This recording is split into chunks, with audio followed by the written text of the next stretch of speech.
Hello বন্ধুরা, voter card নিয়ে যারা দুশ্চিন্তায় ছিলেন তাদের জন্য নির্বাচন কমিশন থেকে একটা বিশাল বড় সুখবর চলে এসেছে। অনেকেই আমাকে মেসেজ করেছিলেন যে হিয়ারিং এর ডাক এসেছে কিন্তু হাতে সঠিক ডকুমেন্টস নেই বা ম্যাচ করছে না বলে খুব ভয় পাচ্ছেন। কিন্তু এখন আর একদম চিন্তা করবেন না, কারণ কমিশন এবার হিয়ারিং এর জন্য এমন এক নতুন লিস্ট দিয়েছে যেখানে মোট ৪০ ধরনের ডকুমেন্টস গ্রহণ করা কথা বলা হয়েছে।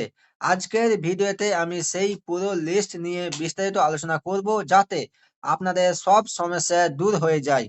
তোমরা যদি আমার চ্যানেলে নতুন হয়ে থাকো, চ্যানেলটিকে সাবস্ক্রাইব করে পাশে থাকা বেল আইকনটি প্রেস করে দিবেন। চলুন ভিডিওটা শুরু করি। আর তোমরা যদি ভিডিওটি ফেসবুক পেজটি দেখো, পেজটিকে ফলো করে দিবেন। তো দেখুন, কেন এই নতুন নিয়ম? দেখুন বন্ধুরা, কেন এই নতুন নিয়ম? আগে ভোটার তালিকায় নাম তোলা বা সংশোধনের সময় হাতে গোনা কয়েকটা ডকুমেন্ট লাগতো। এতে অনেকেরই সমস্যা হতো, কারণ সবার কাছে সব কাগজ থাকে না। সাধারণ মানুষের এই হয়রানি কমাতেই কমিশন এবার তালিকা পরিধি অনেক বাড়িয়েছে। এর ফলে গ্রাম বা শহর যে কোনো প্রান্তের মানুষের কাছে থাকা সাধারণ আইডি কার্ড এখনো হিয়ারিং এ বৈধ হিসাবে গণ্য হবে। তো দেখুন, কি সেই ৪০ রকমের ডকুমেন্টস। দেখুন, আজ আমি তোমাদেরকে সেই ৪০টি ডকুমেন্টস এর কথা বলবো। তো এবার মন দিয়ে শুনুন আমি কোন কোন ডকুমেন্টস এর কথা বলছি। প্রয়োজনে আপনারা এগুলো নোট করে নিতে পারেন। তো দেখুন, সাধারণ পরিচয়পত্র হিসেবে আপনি নিয়ে যেতে পারেন আপনার আধার কার্ড, তো সবার আগেই থাকছে।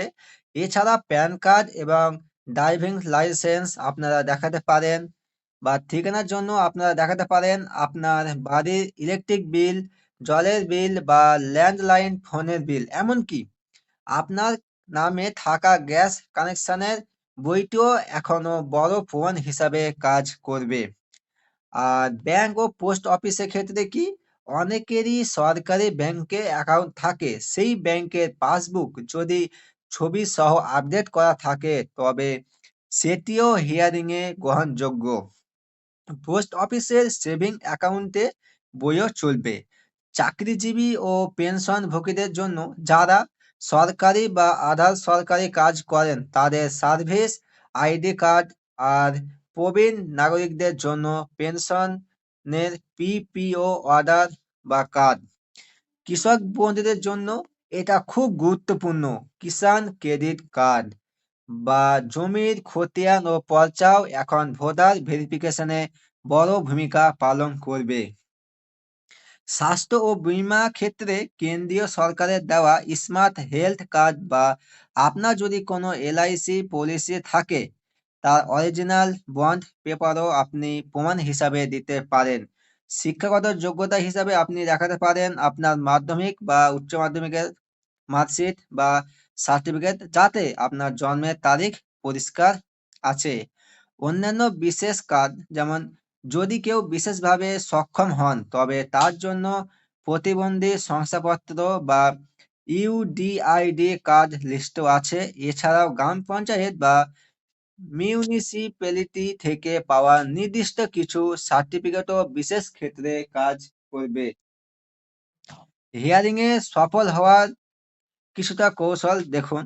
শুধু কাগজ থাকলেই হবে না, হিয়ারিং এ যাওয়ার সময় কিছু বিষয় মাথায় রাখতে হবে। প্রথমত, আপনি যে ৪০টি ডকুমেন্টের কথা শুনলেন তার মধ্যে যেটি আপনার কাছে আছে সেটি অবশ্যই অরিজিনাল সাথে নিয়ে যাবেন। শুধু জেরক্স নিয়ে গেলে কিন্তু কাজ হবে না। তবে হ্যাঁ, প্রতিটি অরিজিনাল কাগজের সাথে অন্তত ২ কপি করে জেরক্স বা ফটোকপি আগে থেকেই করে রাখবেন এবং তাতে নিজে সই করে দেবেন। আর এই ৪০টি ডকুমেন্টসের পিডিএফ আমি আমার ডিসক্রিপশনের লিংকে দিয়ে রেখেছি। তোমরা চাইলে সেখান থেকেই দেখে নিতে পারো। তো অনেক সময় দেখা যায় নামের বানানে সামান্য ভুল থাকে। সেক্ষেত্রে ঘাবড়াবেন না।